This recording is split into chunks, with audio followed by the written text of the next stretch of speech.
నమస్తే, welcome to Aadya TV. నేను మీ రమేష్ విద్య. ఇక ప్రస్తుతం దేశవ్యాప్తంగా నడుస్తున్న చర్చ అదానీ మీద వచ్చిన అభియోగాలు. అమెరికాలో అదానీ ఒక ఫ్రాడ్ పని చేశారు లేదా లంచం ఇవ్వజూపారు అని చెప్పేసి కూడా అక్కడ ఒక కేసు నమోదైంది, ఒక పిటిషన్ వేసి ఉన్నారు. దాదాపు ఇది దేశమంతా కూడా కుదిపేస్తున్న అంశం. రైట్, అయితే దీని మీద మనం డిస్కస్ చేద్దాం.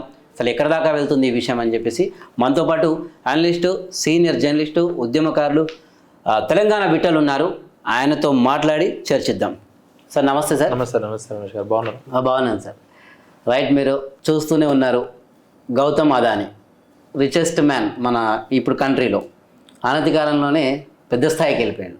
చూస్తే ఫస్ట్ టైం హిండెన్స్బర్గ్ కంటే కూడా ఇప్పుడు ఇది చాలా ఆసక్తికరంగా అమెరికాలో కేసు అవ్వడం ఏంది అని చెప్పేసి ఉంది. అంటే ఎక్కడి దాకా వెళ్తుండొచ్చు, అసలు ఏంటి, ఎవరెవరు సహకరించుండొచ్చు, ఎటువంటి రాజకీయ మలుపులు తీసుకోవాలి ఉన్నాయి? అంటే ప్రధానంగా నేను ఆర్థిక రంగ నిపుణుడిని కాదు, లేకపోతే వాణిజ్య రంగ నిపుణుడు కాదు.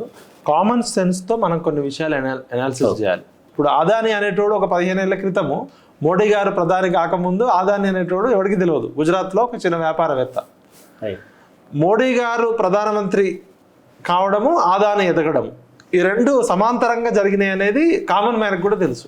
ఇప్పుడు ఇలా సోషల్ మీడియాలో ఒక కామెంట్ ఏంటంటే అదానీ ప్లస్ మోడీ, మోడీ ప్లస్ అదానీ అంటే మోదానీ అంటారు. దానిలో వాస్తవాలు ఉన్నాయా లేవో పక్కకు పెడితే, ఇప్పుడు అదానీ అనే సంస్థ మనం భారతదేశంలో ఏమైనా వస్తువులు తయారు చేసిందా? ఇప్పుడు టాటాలు, బిర్లాలు, గోద్రేజ్లు, లేకపోతే మనం వస్తువులు తయారీ రంగంలో వాళ్ళు లేరు. సెకండ్, సాఫ్ట్వేర్ ఏమైనా కనిపెట్టిండా? సాఫ్ట్వేర్ ఏమైనా కనిపెట్టిండా అదానీ? ఆయన ఏమన్నా ఫార్మా కంపెనీలో ఫార్ములాలు కనిపెట్టిండా? అంటే ప్రపంచంలో రోగాలు ఎక్కువవుతున్నాయి, రోగాలకి రీసెర్చ్ చేసి కనిపెట్టిండు. అంటే ఫార్మా రంగంలో లేడు, మ్యానుఫ్యాక్చరింగ్ సెక్టార్లో లేడు, సర్వీస్ సెక్టార్లో లేడు. లేదు ఇన్నోవేషన్లో ఎలన్ మాస్క్ లాగా ఏదన్నా టెక్నాలజీ రంగంలో ఏదైనా ఉన్నాడా? ఈ 4 రంగంలో లేకుండా ఒక 10-15 ఏళ్లలోనే ప్రపంచంలోనే కోటీశ్వరులు టాప్ 10 జాబితాలో, భారతదేశంలోనే నెంబర్ 1 జాబితాలోకి వెళ్ళిందంటే కామన్ సెన్స్. దానికేం పెద్ద రాకెట్ సైన్స్ అక్కర్లే. కర్రు నోడిదే బర్రే, నోరు నోడిదే రాజ్యము, వడ్డించేటోడు మన వాడైతే ఇస్తారు, ఎక్కడున్నా లడ్డు వస్తాడు. ఇప్పుడు ఈ రిపోర్ట్ తీసుకుంటే Adani group, how the world third richest man is pulling the largest colonial corporate history. అంటే ఒక అదానీ అనేటోడు ఏ విధంగా చేసిండు స్టాక్ మార్కెట్ మ్యానిపులేషన్ అనేది. హిడెన్బర్గ్ అనే సంస్థ, రీసెర్చ్ సంస్థ, ఇది ప్రముఖ పేరున్న సంస్థ, దాదాపు 75 పేజీల రిపోర్ట్ ఇచ్చింది. ఒకవేళ అదానీ గారు ఏం తప్పు చేయలేదు అనుకోండి, మరి హిడెన్బర్గ్ మీద ఇంతవరకు చర్యలు తీసుకోవాలి కదా. వాళ్ళ మీద డిఫమేషన్ కేసులు వేయాలి, సూట్స్ చేయాలి. ఇప్పుడు తప్పుడు ఆరోపణలు చేసి అదానీకి ఉన్న బ్రాండ్ వాల్యూ మొత్తం పోయేటట్టు షేర్ మార్కెట్ డిఫమేషన్ వేయాలి. మరి ఇంతవరకు అదానీ మీద ఆరోపణలు వస్తూనే ఉన్నాయి, కానీ హిడెన్బర్గ్ మీద ఆరోపణలు ఏం రావట్లేదు, ప్రూవ్ చేసుకున్నది అయితే లేదు, ఏం లేదు. ఇప్పుడు తీగలాగితే డొంక కదిలినట్టు ఇక్కడ ఇంకో ఇంట్రెస్టింగ్ స్టోరీ ఏంటంటే, ప్రపంచవ్యాప్తంగా ఇంధన వనరులు అనేవి తగ్గిపోతున్నాయి. సహజ వనరులు తరిగిపోతున్న వనరు, జనాభా పెరిగిపోతున్నారు. కాబట్టి పెరుగుతున్న జనాభాకు అనుగుణంగా మనము ప్రత్యామ్నాయ ఇంధన ఉత్పత్తులు చేసుకోవాలని సోలార్ మీద వరల్డ్ మొత్తం కూడా ఫోకస్ పెట్టింది. అవును. ఇప్పుడు ఎందుకంటే థర్మల్ కాస్ట్ ఎక్కువ, పొల్యూషన్ ఎక్కువ, ప్లస్ ఇంకా భూమిని బొగ్గు తవ్వడం వల్ల పర్యావరణానికి చాలా ఇబ్బందులు అవుతాయని చెప్పి సోలార్ పవర్ మీద ఆధారపడుతున్నాయి. మన భారతదేశ అవసరాలకు తగినంత సోలార్ ఎనర్జీ లేదు కాబట్టి భారతదేశ ప్రభుత్వం కూడా టాప్ ప్రయారిటీగా ఎనర్జీ సెక్టార్ని తీసుకొని సోలార్ కంపెనీ పెట్టింది భారతదేశంలో.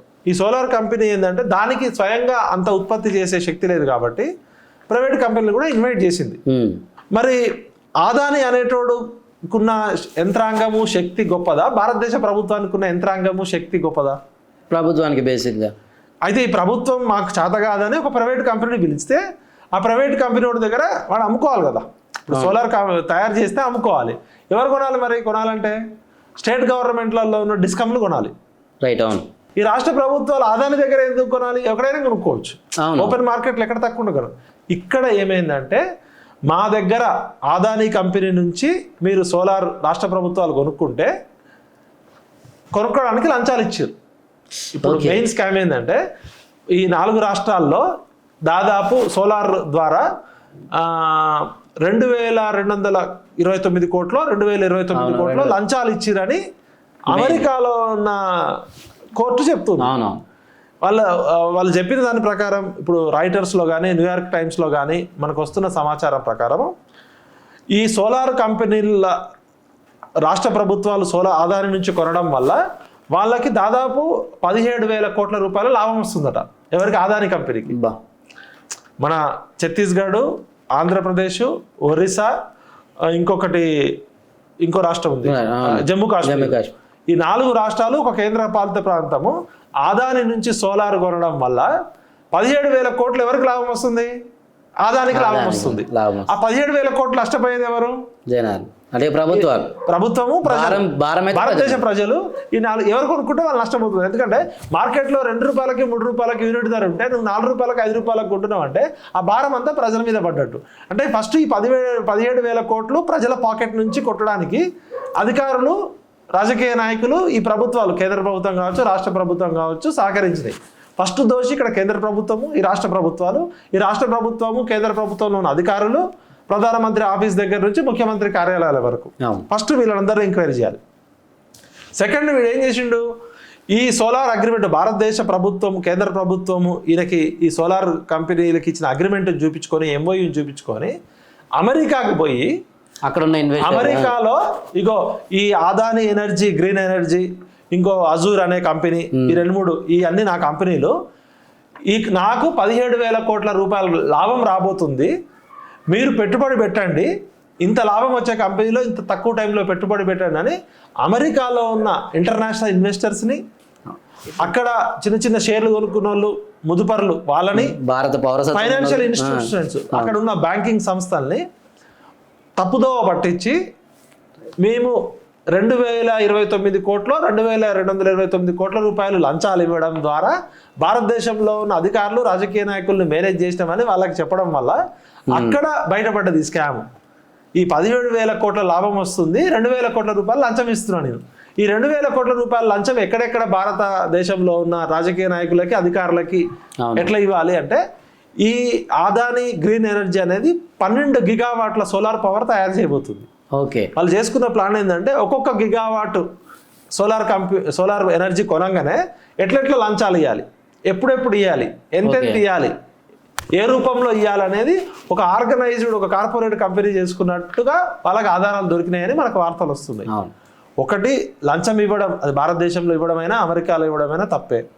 భారతదేశంలో ఉన్న అధికారులకి, రాజకీయ నాయకులకు లంచాలు ఇచ్చి భారతదేశ ప్రజలకి 17,000 కోట్ల రూపాయలు నష్టం చేయడం తప్పు. ఈ భారతదేశంలో ఉన్న అధికారులకు లంచాలు ఇవ్వడం కోసం ఈ భారతదేశంలో కంపెనీని అగ్రిమెంట్ని చూపించి అమెరికాలో ఉన్న ఇన్వెస్టర్స్ని మోసం చేయడము, అమెరికా స్టాక్ మార్కెట్ని మోసం చేయడం. రైట్. ఇప్పుడు చాలా మంది ఏమంటారంటే లంచాలు ఇచ్చింది భారతదేశంలో అధికారులకి. అవును, అదే డౌట్.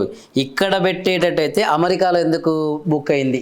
అదే ఇక్కడ పెట్టుబడులు పెట్టడానికి, అమెరికాలో ఒప్పందానికి, అక్కడ ఫ్రాడ్ చేయడానికి ఛాన్స్ ఎట్లా ఉంటుంది? ఇప్పుడు అదానీ గ్రీన్ ఎనర్జీ అనే కంపెనీ భారతీయ కంపెనీ. అదానీ దానికి చైర్మన్ గౌతమ్ అదానీ అయినా. అవును. అజూర్ అనేది ఇంకొక కంపెనీ ఉంది, అది న్యూయార్క్ స్టాక్ ఎక్స్చేంజ్ లో లిస్ట్ అయిన కంపెనీ. ఓకే. దాని ఆఫీసు న్యూయార్క్ లో బ్రూక్లీన్ లో, అది ఎక్కడ ఉంది కరెక్ట్ గా పేరు నాకు గుర్తు రావట్లేదు. అంటే అమెరికా భూభాగం మీద ఉన్న ఆఫీసు, అమెరికాలో న్యూయార్క్ స్టాక్ ఎక్స్చేంజ్ లో లిస్ట్ అయిన కంపెనీ అమెరికాలో ఉన్న పెట్టుబడిదారులని, ఇన్వెస్టర్స్ని అట్రాక్ట్ చేసి వాళ్ళకి తప్పుడు సమాచారం ఇచ్చి భారతదేశంలో అధికారులకు లంచాలు ఇచ్చి తప్పుడు ధృవపత్రాల ద్వారా లంచం ఇవ్వడం ఒక కేసు, అక్కడ ఇన్వెస్టర్స్ని మోసం చేయడం ఒక కేసు, అక్కడ ప్రభుత్వ చట్టాలను ఉల్లంఘించడం ఒక కేసు. 1997లోనే అమెరికాకి చాలా మంది వస్తుంటారు కదా, అమెరికాలో ఏ విధమైన ఫారెన్ ఇన్వెస్ట్మెంట్స్ వచ్చినా తీసుకున్నా దానిలో ఏమన్నా అవినీతి ఆరోపణలు కానీ లంచాలు వస్తే అక్కడ కేసులు నమోదు చేయొచ్చు అనేది ఒక చట్టం ఉంది. అవును, ఒక ఒప్పందం ఉంది. నేరస్తుల అప్పగింతం కన్నా ముందు ఈ చట్టం ఉంది. ఈ చట్టాన్ని ఎవరైతే ఉల్లంఘిస్తారో విదేశీ నుంచి డబ్బు రావడము, డబ్బు తీసుకోవడము, దాన్ని ఇల్లీగల్ పద్ధతిలో లంచాల ద్వారా వస్తే వాళ్ళు నేరం చేసినట్టే అనేది ఉంది. చాలా కఠినమైనది. అందుకనే డిపార్ట్మెంట్ ఆఫ్ జస్టిస్ ఇన్వాల్వ్ అయింది. అక్కడ స్టాక్ మార్కెట్, ఇక్కడ సెబీ ఎట్లనో అక్కడ స్టాక్ ఎక్స్చేంజ్ సంస్థ కూడా ఆరోపణలు చేసినాయి. 2 రకాల కేసులు అవుతున్నాయి. అసలు ఇప్పుడు భారతదేశం యొక్క ప్రతిష్ట, భారతదేశం యొక్క పరువు గంగలో కలిసిపోతుంది. మొన్నటిదాకా ఆస్ట్రేలియాలోనే చాలా దేశాల్లో బ్యాన్ చేసిరని, ఆస్ట్రేలియాకి 27,000 కోట్ల రూపాయల పన్ను ఎగ్గొట్టిండు అని చెప్పి అక్కడ ఇంటర్నేషనల్ కేసు ఒకటి నడుస్తుంది, దాన్ని మేనేజ్ చేస్తున్నాం. ఈ కేసును కూడా చాలా రోజుల నుంచి నడుస్తుందట. దీన్ని కూడా మేనేజ్ చేయడానికి రకరకాల ప్రయత్నాలు చేసిరట. ఇది ఇప్పుడు వచ్చిన కేసు కాదు. ఓకే. అంటే యాక్చువల్ మనకి ఇప్పుడు బయటపడ్డది ఇప్పుడు అది చాలా రోజుల నుంచి జరుగుతున్నాయి. అక్కడ చట్టాలని, అక్కడ లాయర్లని, అక్కడ మేనేజ్ చేయాలని చూస్తే కూడా అక్కడికి ఏంటంటే ఇక్కడలాగా అంత ఈజీగా ఉండదు కదా, చట్టాలు కఠినంగా ఉంటాయి కాబట్టి అక్కడ బయటకు వచ్చింది. అదే భారతదేశంలో అయితే సిబిఐ ఒక కేసు రాలే, ఎన్ఫోర్స్మెంట్ డిపార్ట్మెంట్ ఒక కేసు రాలే, విజిలెన్స్ ఒక కేసు రాలే, ఐటీ డిపార్ట్మెంట్ ఒక కేసు రాలే. ఆదాని అనేటోడు ఇలా మార్కెట్లో దొంగనా కాదా అంటే కామన్ మ్యాన్ కూడా చెప్తారు. మీరు గుజరాత్ పోయి ఎవరినైనా అడగండి, ఆదాని అంటే పెద్ద దొంగ అంటారు. ఆదాని అంటే నాకు ఒక గుజరాత్లో చెప్పిండు, ఆయన తెలుగులో ఎక్స్ప్లెయిన్ చేస్తే అడ్డంగా దేశాన్ని దోచుకునే నీచుడు అని చెప్పారు.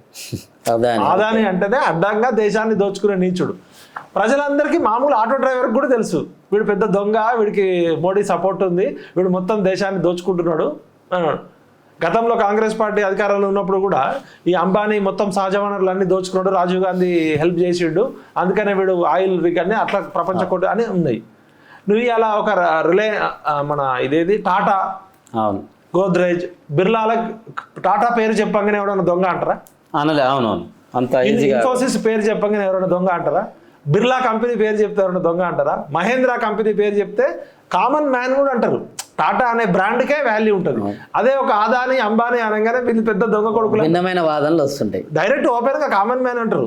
ఇప్పుడు మనం నిజం చెప్పుకోవడానికి ఏముంది, ఆదాని అంటే దేశాన్ని దోచుకునేటోడు, మోడీ సపోర్ట్ తోటి ఎదిగిండి అనేది ఓపెన్ సీక్రెట్. అది అయితే ఇదే అంశం మీద ఎప్పటి నుంచో ఏదైతే ఈ 2024 ఎన్నికలు కావచ్చు, దానికంటే ముందు నుంచి రాహుల్ గాంధీ కాన్స్టిట్యూషన్ బుక్ పట్టుకొని ప్రజాస్వామ్యం కాపాడాలని ఓవైపు, ప్లస్ అవినీతిపరుడైన ఆదానికి, అంబానీకి, ముఖ్యంగా ప్రధానంగా అయితే ఆదానికి మోడీ సపోర్ట్గా ఉన్నాడు, మోడీని అరెస్ట్ చేయాలి, ఆదానిని అరెస్ట్ చేయాలని చెప్పేసి ఆయన ఎప్పటి నుంచో పోరాడుతున్నాడు. నిన్న ఈ అరెస్ట్ విషయం లేదా ఇట్లా ఒక కేసు అయ్యింది అనే వార్త రాగానే ప్రెస్ మీట్ కూడా పెట్టిండు.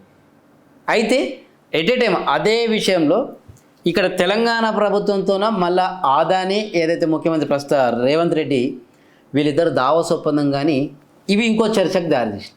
అంటే ఇక్కడ ఎవరిని నమ్మాలి, ఎవరు మోసపోతున్నారు అని అంటే మీరేం చెప్తారు? పొద్దున్న లేస్తే మీ పార్టీ ప్రెసిడెంట్ అయిన రాహుల్ గాంధీ గారు అదాని కాదు, ఆయన మోదాని, మోడీ ప్లస్ అదాని కలిస్తే మోదాని మొత్తం భారతదేశ సహజ వనరులని కొల్లగొడుతున్నాడు. ఎయిర్పోర్ట్లు, నౌకాదళ పోర్ట్లు, నేవీ పోర్ట్లు, సముద్ర పోర్ట్లు అన్నీ కూడా ఆయన తీసేసుకున్నాడు. అసలు మోడీ బినామీ ఈయన. బీజేపీ పార్టీ అధికారంలోకి రావడానికి కారణమే అదాని ఎదగడానికి మోడీ కారణం అని చెప్పి పొద్దున్న లేస్తే రాహుల్ గాంధీ చెప్తుంటే, అదే కాంగ్రెస్ పార్టీకి చెందిన రేవంత్ రెడ్డి గారు అదానిని తిట్టి, అంతకుముందు ప్రతిపక్ష నాయకుడు ఉన్నప్పుడు అదాని పెద్ద దొంగ అని చెప్పి తిట్టి ధర్నాలు చేసి రాస్తారోకాలు చేసి అదే అదాని కంపెనీ కోసం దావోస్లో 12,000 కోట్ల ఒప్పందాలు చేర్చుకున్నారు. సరే, ఒక ముఖ్యమంత్రిగా మన రాష్ట్రానికి పెట్టుబడులు సేకరించడం కోసం పోయిండు అనుకుందాం. ఓకే, ఫస్ట్ నైతికంగా మోరల్గా తప్పది. సెకండ్, ఈ జనవరిలో పోయిర్రు వీళ్ళు ఒక 4-5 రోజులు మొత్తం మన రాష్ట్ర ప్రభుత్వం ప్రజల డబ్బులతోటి విదేశాలకు పోయారు. వీళ్ళు ఏమేమి ఒప్పందాలు చేసుకున్నారు, ఆ ఒప్పందాల విలువ ఎంత, ఆ ఒప్పందాల్లో రాష్ట్ర ప్రభుత్వం ఏమిస్తుంది, ల్యాండ్ ఇస్తుందా, వాటర్ ఇస్తుందా, కరెంట్ ఇస్తుందా, సబ్సిడీ రూపంలో ఏమిస్తుంది, దీనివల్ల ఎంతమందికి ప్రత్యక్షంగా ఉద్యోగాలు వస్తున్నాయి, పరోక్షంగా ఎంతమందికి ఉద్యోగాలు వస్తున్నాయి, ఆ డీటెయిల్డ్ ఎంఓయూ అనేది రేవంత్ రెడ్డి ఆదాని కూతురో రేవంత్ రెడ్డి మనవడో పెళ్లి సంబంధం కాదు కదా, అది వాళ్ళిద్దరి ప్రైవేట్ వ్యవహారం కాదు, అది ఓపెన్ డాక్యుమెంట్. ఇంతవరకు తెలంగాణ ప్రభుత్వం ఆ ఎంఓయూని ఎందుకు బయట పెట్టలేదు? ఇంకొకటి, ఇప్పుడు ఆదాని నెక్స్ట్ టార్గెట్ ఏంటంటే ఈ దేశంలో ఉన్న సిమెంట్ కంపెనీలన్నీ మింగే ప్రోగ్రామ్ పెట్టుకున్నాడు. రైట్. ఈ సిమెంట్కి సంబంధించి కూడా తాజాగా రామన్నపేటలో పెద్ద ఎత్తున అక్కడ ఉన్న గ్రామస్తులు కావచ్చు, ఫస్ట్ వేరే కంపెనీ అని చెప్పేసి ఇప్పుడు సిమెంట్ ఫ్యాక్టరీ పెడతామంటున్నారు. అయితే దీనికి మేము వ్యతిరేకిస్తామని చెప్పేసి వాళ్ళు పోరాటం కూడా చేస్తూ ఉన్నారు. అయితే ఇది కూడా అదానికి లింక్ అని అంటున్నారు. ఎట్లా? ఇప్పుడు ఆల్రెడీ రామన్నపేట ప్రాంతంలో సిమెంట్ కంపెనీలు వద్దు, కలుషితం అవుతుంది, ఇక్కడ నీరు కలుషితం అవుతుంది, గాలి కలుషితం అవుతుంది, భూమి కలుషితం అవుతుంది అని చెప్పి వాళ్ళు వ్యతిరేకిస్తున్నారు. అయినా కూడా అక్కడ బలవంతంగా తీసుకుంటున్నారు cement company, Ambuja cement company.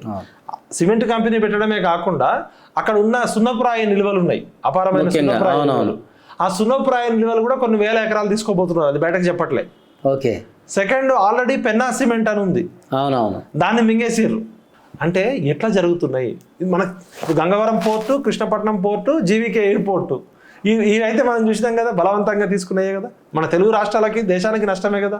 ఒక ప్రైవేటు వ్యక్తి కోసం సహజ వనరులని అప్పనంగా అప్పగించడం, అది ఏ పార్టీకైనా, అది కాంగ్రెస్ కావచ్చు, బీజేపీ కావచ్చు, అది క్రైమా కాదా? ఇక్కడ ఆదాని మీద ఇంతవరకు భారతదేశంలో ఏమైనా కేసులు నమోదైనాయా? ఆస్ట్రేలియాలో అవుతున్నాయి, విదేశాల్లో అవుతున్నాయి. అంటే చట్టాలు ఏ విధంగా కొంతమందికి చుట్టాలు అవుతున్నాయి అనేది ఎగ్జాంపుల్. నీరవ్ మోడీ పారిపోయింది, ఇంతవరకు పట్టుకురాలే. వాడు విజయ్ మాల్యా పారిపోయింది, పట్టుకురాలే. 15 ఏళ్ళు అయింది. ఐపీఎల్ స్కామ్ చేసిన లలిత్ మోడీ పట్టుకురాలు. వీళ్ళంతా ఈ గుజరాతీ బ్యాచ్, దందా బ్యాచ్. మాటలు మాత్రం నడుస్తుంటాయి కానీ ఒక్కడు రాడు. 10 ఏళ్ళు కాదు, థర్డ్ టర్మ్ కూడా వచ్చింది కదా. మరి ప్రపంచంలోనే నాయకుడం కదా, లోక నాయకులం కదా. ఒక నీరవ్ మోడీని పట్టుకురాలేము, ఒక విజయ్ మాల్యాని పట్టుకురాలేము, ఒక చోక్సీ అని ఇంకోటి. అంటే ఏం చెప్తున్నారు ప్రజలకి? ప్రజలు ఏం అర్థం చేసుకుంటారు? ఇప్పుడు మీరు కేసులు పెట్టకపోవచ్చు, మీరు చూడకపోవచ్చు, ప్రజల దృష్టిలో ఇవాళ ఆదాని దొంగ అనేది అర్థమైపోయింది. ఆదాని దొంగ అంటే మోడీకి కూడా దానితో చేతులకు మరక అంటుతుంది ఖచ్చితంగా. మీరు అధికారంలో ఉన్నప్పుడు బయటపడకపోవచ్చు. ఇప్పుడు మన పల్లెటూరులో ఒక సామెత ఉంటుంది, బర్రె చచ్చినాక పాడి బయటపడ్డది అన్నట్టు. బర్రె బతుకున్నప్పుడు అది 2 లీటర్లు పొద్దున ఒక 2 లీటర్లు, సాయంత్రం ఒక 2 లీటర్లు ఇచ్చేదని చెప్తారు. బర్రె చచ్చినాక ఇది పొద్దున 5 లీటర్లు ఇచ్చేది, సాయంత్రం 5 లీటర్లు ఇచ్చేది, ఇది ఎంత మంచి బర్రె అని ఏడుస్తుంటారు. రోజు ఎంత వచ్చేది. అట్లనే అధికారంలో ఉన్నప్పుడు వీళ్ళు చేసిన స్కాములు ఏం బయటకు రావు. అది ఏ పార్టీ అయినా. ఒకసారి అధికారం కోల్పోతే మొత్తం ఇక పాముల పుట్ట, చీమల పుట్టలోంచి ఎట్లయితే చీమలు వస్తాయో అన్ని స్కాములు బయటకు వస్తాయి. అది ఇక్కడ ప్రజాపాలన అని చెప్పేసి ప్రభుత్వం ఏర్పాటు చేసిన కాంగ్రెస్ ఓవైపు, అటు జాతీయ స్థాయిలో అవినీతిని అరికడుతున్న జాతీయ నాయకుడు ఒకవైపు. మరి ఇక్కడ ఒక ఆరోపణలు వచ్చినప్పుడు అదాని మీద రేవంత్ రెడ్డి ముఖ్యమంత్రి స్థాయిలో ఉండి మేము చూస్తున్నాము. ఎందుకంటే కెన్యా లాంటి, ఆస్ట్రేలియా లాంటి దేశాలు ఆరోపణలు వస్తే వాళ్ళు రద్దు చేసుకున్నారు. వాళ్ళ దేశం ఏ ఆర్థిక స్థితిలో ఉన్నారు.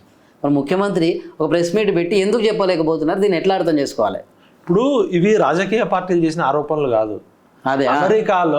America department of justice, FBI plus అక్కడ స్టాక్ ఎక్స్చేంజ్ బోర్డు కేసులు పెట్టబోతుంది, ఆరోపణలు కాదు. అవును, అది ఇంకా ఆల్రెడీ వీళ్ళ మీద కొంతమంది మీద lookout notice, red corner notice ఏదో అంటారు కదా, ఎయిర్పోర్ట్లలో అరెస్ట్ చేయమని కూడా ఉంటాయి.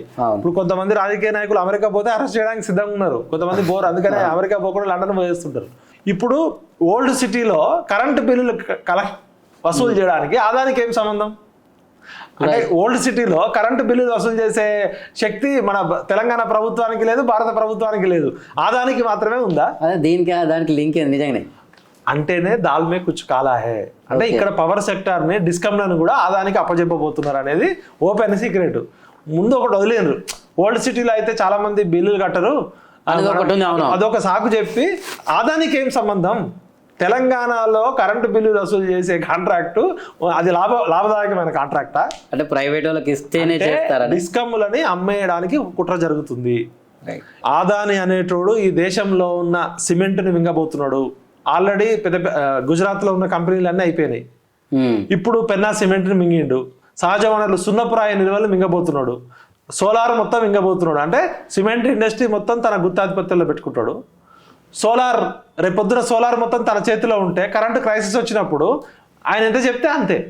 రైట్, ఆయన దగ్గర గుత్తాధిపత్యం వస్తుంది కదా. అప్పుడు డిమాండ్కి తగ్గట్టు సప్లై. ప్రజలు మాత్రం కరెంట్ అవసరమే, సిమెంట్ అవసరమే. ఈ రెండు మొత్తం ఆదాని చేతిలో ఉంటే రేపొద్దున ఫ్యూచర్లో ప్రజలంతా కూడా ఇబ్బంది పడే పరిస్థితి ఏర్పడుతుంది. అసలు ప్రైవేట్ కంపెనీలకి ఇట్లాంటి సహజ వనరుల వాటి ఇవ్వడమే తప్పు.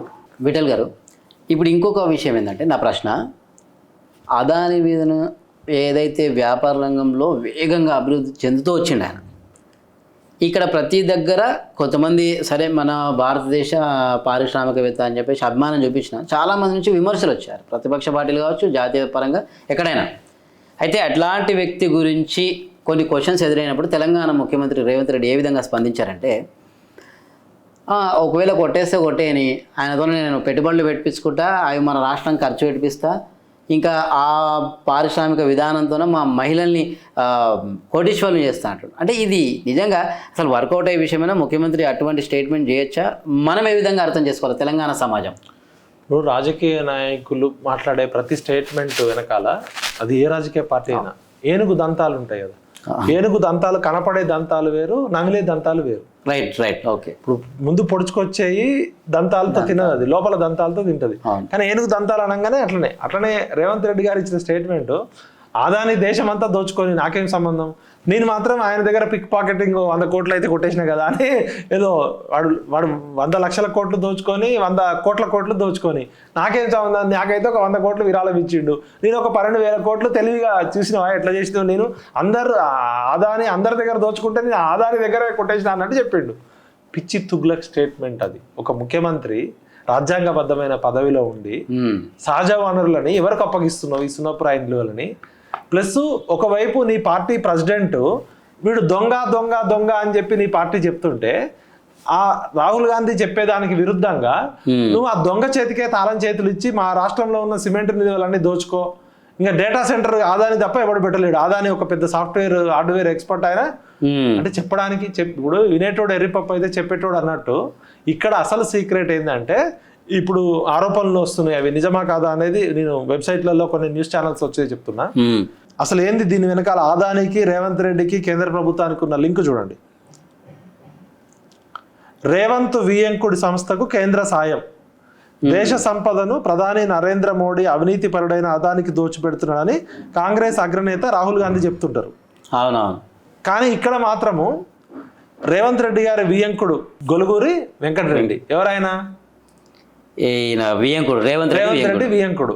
నెక్సస్ ఫీడ్స్ సీడ్స్ ఆ కంపెనీ నెక్సస్ ఫీడ్స్ అనే కంపెనీ కొన్ని 100 కోట్ల రూపాయలు నష్టపోతే కేంద్ర ప్రభుత్వానికి ఒక అప్లికేషన్ పెట్టుకుంటది, మా సంస్థ లాస్ లో ఉంది, మాకు ఏదో స్కీమ్ కింద సాయం చేయమని. ఆయనకి దాదాపు 250 కోట్లు 230 కోట్లు, ఎంత దానిలో అమౌంట్ ఉంది, 232 కోట్లు. 232 కోట్లు మోడీ ప్రభుత్వము రేవంత్ రెడ్డి గారి వియంకుడికి సపోర్ట్ చేస్తుంది. 213 కోట్లు 213 కోట్లు ఆ రిపోర్ట్ ప్రకారం. మరి రేవంత్ రెడ్డి గారి వియంకుడు అంత హైలీ ఇన్ఫ్లుయెన్షియల్ పర్సనా, లేకపోతే రేవంత్ రెడ్డి గారి వియంకుడు చేసిన వ్యాపారం వల్ల ప్రభుత్వం దయదలిచి పాపం ఈయన ఇంత కష్టపడ్డాడు నష్టపడిండు, ఈయనకు మనం సపోర్ట్ చేస్తే ఇంకొన్ని వేల ఉద్యోగాలు వస్తాయి, ఆ కంపెనీ ఏందో తెలియదు, ఆయన వల్ల ఎన్ని ఉద్యోగాలు వచ్చినాయో తెలియదు.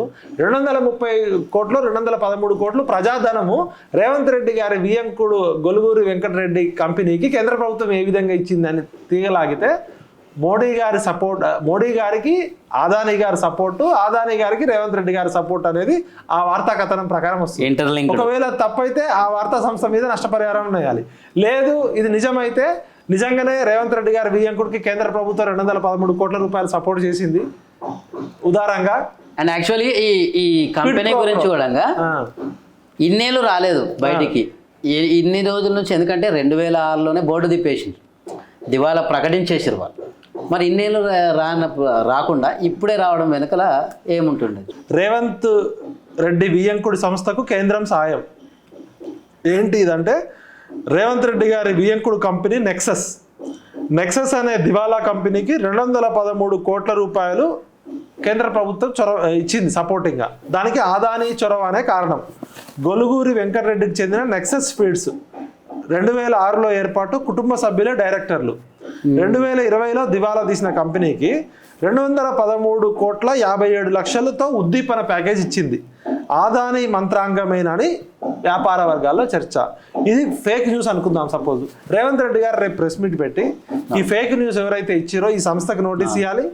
అదేవిధంగా రేవంత్ రెడ్డి గారి వియంకుడు కేంద్ర ప్రభుత్వం నుంచి ఎటువంటి ఉద్దీపన ప్యాకేజ్ తీసుకోలేదని చెప్పాలి.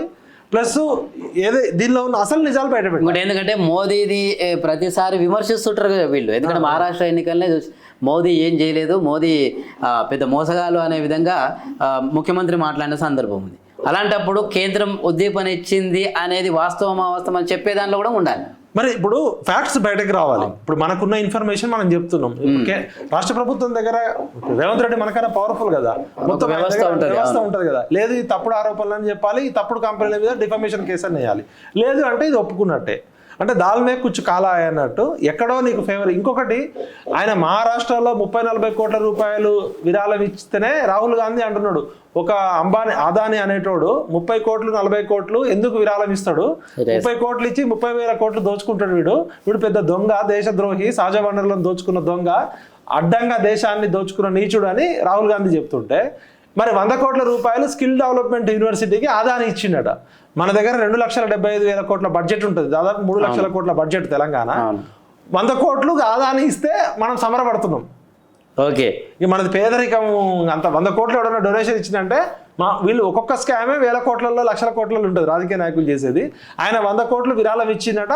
దానికి క్విడ్ ప్రోక్రోగా తెలంగాణలో ఉన్న సున్నప్రాయ నిల్వలన్నీ ఆదాని చేతాయి, తెలంగాణలో ఉన్న సిమెంట్ కంపెనీలన్నీ బలవంతంగా లాగేసుకుంటారు, ఇక్కడ డిస్కమ్లని మింగేయాలని చూస్తారు, ఓల్డ్ సిటీలో కరెంటు బిల్లు వసూలు చేయడానికి కూడా ఆదాని కావాలి, మనకు ఆ శక్తి లేదు. సెకండ్, ఇక్కడ డేటా సెంటర్లు పెట్టాలి. ఆయన ఆదాని కంపెనీ అనేది పెద్ద సాఫ్ట్వేర్ హార్డ్వేర్లో ఒక నిష్ణాతమైన కంపెనీ, మామూలు కంపెనీ కాదు. ప్లస్ పవర్ సెక్టార్ పెట్టాలి.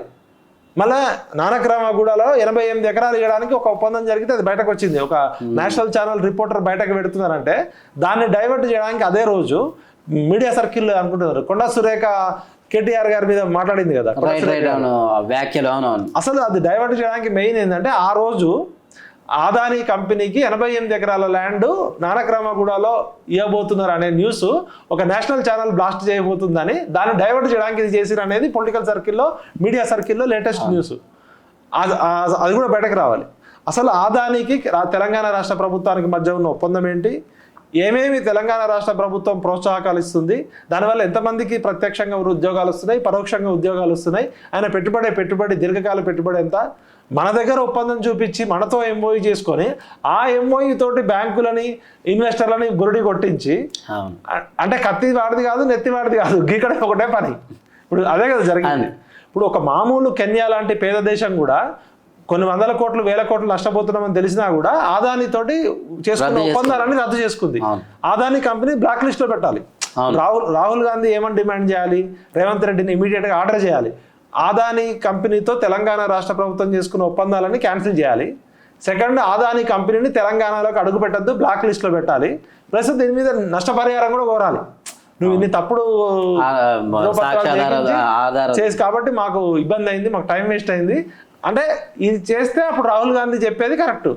లేకపోతేనేమో మహారాష్ట్రలో దొంగ ఆదాని, తెలంగాణకు వస్తే దొరెట్లయితాడు. మహారాష్ట్రలో తప్పు, తెలంగాణలో ఒప్పెట్లయితే సేమ్ కదా. రాహుల్ గాంధీ చెప్పేది ఒకటి, రేవంత్ రెడ్డి చేసేది ఒకటి. ఇద్దరు కలిసి తెలంగాణ ప్రజల్ని మోసం చేస్తున్నారా, లేదా రాహుల్ గాంధీని రేవంత్ రెడ్డి బురుడి కొట్టిస్తున్నాడా, రేవంత్ రెడ్డిని రాహుల్ గాంధీ బురుడి కొట్టిస్తున్నాడా? ఇలా ఎలక్షన్లు అంటేనే హెలికాప్టర్లలో డబ్బులు. ఇలా తెలంగాణ హెలికాప్టర్ 12 రోజులు ఇక్కడ లేదు. అందుకనే రేవంత్ రెడ్డి గారు మహారాష్ట్రకి ఇప్పుడు భువనగిరి పోవాలన్నా, ఖమ్మం పోవాలన్నా, నల్గొండ పోవాలన్నా, కల్వకుర్తి పోవాలన్నా, కొడంగల్ పోవాలన్నా హెలికాప్టర్లలో పోతారు మంత్రులు కూడా. అట్లాంటిది మహారాష్ట్ర ఎన్నికల క్యాంపెయిన్కి ముఖ్యమంత్రి గారు రోడ్డు మీద పోవాల్సి వచ్చింది. తెలంగాణ హెలికాప్టర్ మహారాష్ట్రలో జార్ఖండ్లో తిరిగింది.